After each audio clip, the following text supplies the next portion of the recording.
Yo, it's your boy T Sense, and today the Super Eagles reminded the world that it is Nigeria or nothing for FIFA World Cup 2026 happening in US, Mexico, and Canada. Bro, the 4-1 win was from pure adrenaline. This match aged all of us 10 years. Before we get into the chaos of today, let's rewind small.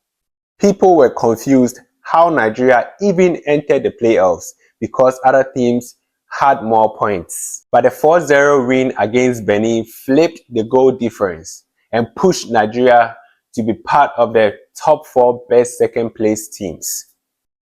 Football plus mathematics equals to Super Eagles formula.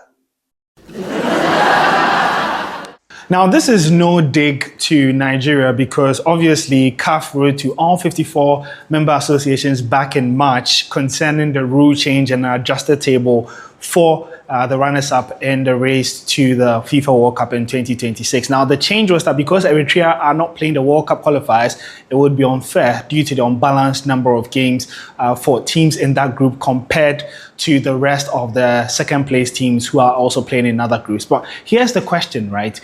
In the end, is it more prudent to take points from teams that traveled and prepared to play games rather than just giving those 6 points to a team like Nigeria who are second in the group? Usually when games are not played or the opponent doesn't honor attending the match and showing up on the pitch, we see 3 points and 3 goals given to the opponent. I think that would have been the better proposition to the playoffs, because think about it, right? A country like Uganda are missing out on the World Cup because they lost 6 points when they faced Somalia. They beat them twice.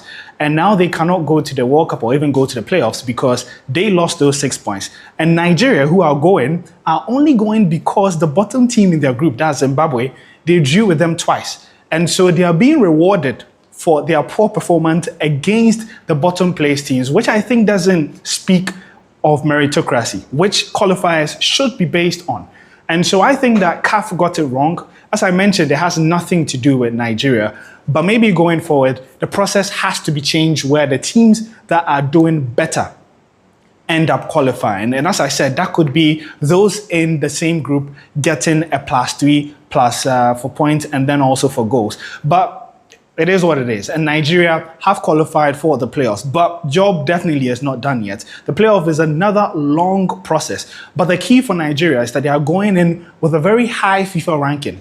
Now, what they're going to do is that they're going to use the rankings from October 23rd when that one comes. Nigeria are currently 45th in the world, would probably be in and around there because they won their matches in this international break. They would likely go into those playoffs as the highest ranked team in Africa, or in the playoffs, sorry. And so out of the 4 teams that are qualifying, Nigeria would likely go in with the highest ranking. Now that means that they would be paired against the 4th lowest. And so they're going to get the quote-unquote cheapest side in that playoff. Once they win that, they go to the final in Morocco. And if they win that match, they go to the intercontinental playoff where, depending on their ranking, what they're going to do is that there will be 6 teams, right? There will be 1 from AFC, there will be 1 from Congo, there will be 1 from OFC, and then there will be 1 from CAF, and there will be 2 from CONCACAF, making 6. However, the 2 teams with the highest rankings would sit it out and automatically get to the final step.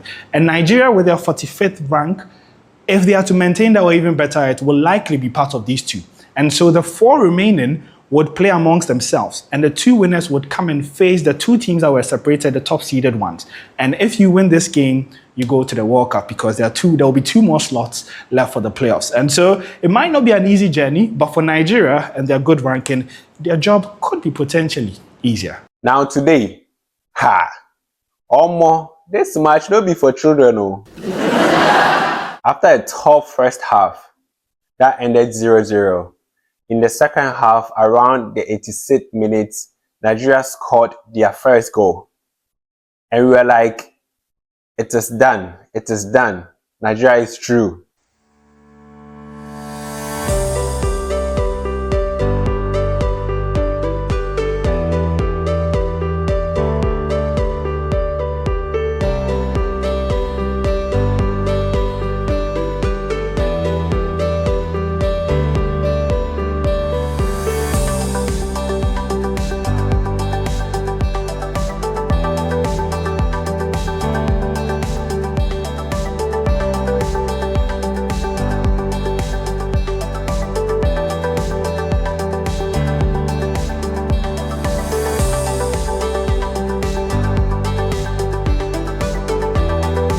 Then 2 minutes later, Gabon equalizes.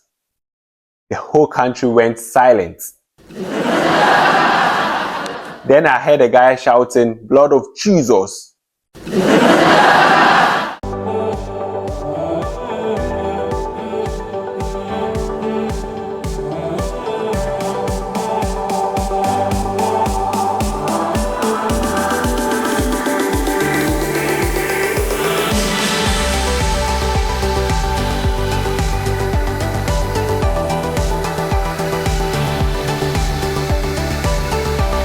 So the game ended 1-1 at full time, and they began the extra time where the Super Eagles said enough is enough, led by the best striker currently in the world, Victor Osimhen. Baller.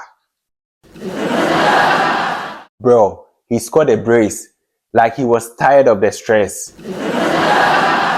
the hunger, energy, dedication. Bro, he was at war. Bro, world class level.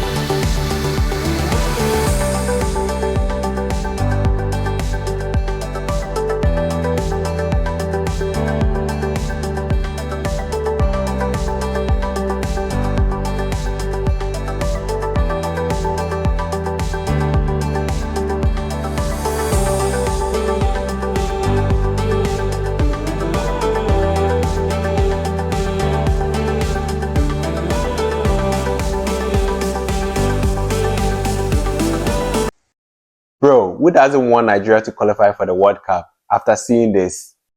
Now let's talk about the countries that have already qualified for the World Cup 2026. You can see Ghana is comfortably waiting for Nigeria to join.